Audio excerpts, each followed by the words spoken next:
don't know if you guys have heard, but there's a proposal to tax the famous infrastructure bonds. These bonds are usually tax exempt, and that's why they're very popular. Such bonds are issued with the aim of funding infrastructural projects. Think about a road, think about a geothermal station, think about building and maintaining a dam. So such funds are usually used for such projects, and they are the most attractive bonds because you don't have to pay any tax on the interest that you're going to make or any discount that you're going to get. But now, according to this proposal, 5% of the interest that you're going to be earning is going to be taxed. Assuming that you make around 10K every year from an infrastructure bond that you bought probably 5 years ago. So that 10K that you earn every single year, 5% of that 10K is going to be taken away if this proposal goes through. So instead of you earning that 10K free of tax, 5% is going to be taken out. So 5% is 500 shillings. You're going to get 9,500 shillings instead of getting the 10,000 Kenyan shillings. Now, for anyone who has invested in any other bond other than an infrastructure bond, they usually pay out 15% of the interest that they make as tax.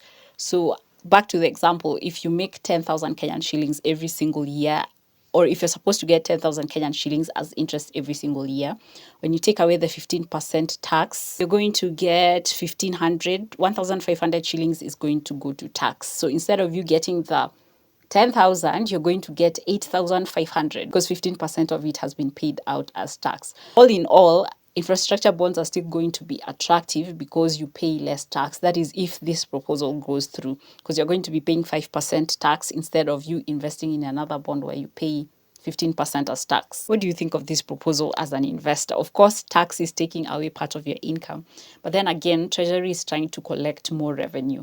And the fact that they are introducing a 5% interest tax, or rather they're introducing a 5% tax and not the usual 15% tax that is subject to other bonds, do you feel like it's sort of fair, or should it not be taxed at all? By the way, this proposal was there in the Finance Bill 2024, which was withdrawn apparently. So had it gone through, all the infrastructure bonds would be subject to tax by now. It's the same 5% tax, but the bill did not go through. In this proposal, under the Tax Laws Amendment Bill 2024, there are going to be three things.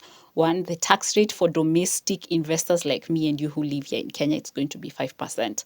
And for any foreigner who wants to invest in the infrastructure bill, rather in the infrastructure bonds, is going to pay 15%. So the tax rates are different for domestic investors and also foreign investors. Also, this proposal, if it goes through, it's going to be subject to all bonds that were issued after June 1st that have a maturity of at least 3 years. So 3 years and above, you're going to be taxed. And the third exception is going to be on infrastructure bonds that were issued before this proposal takes effect. So if you invested in an infrastructure bond like 3 years ago or 4 years ago, you're not going to be taxed until the next infrastructure bond that you're going to invest in.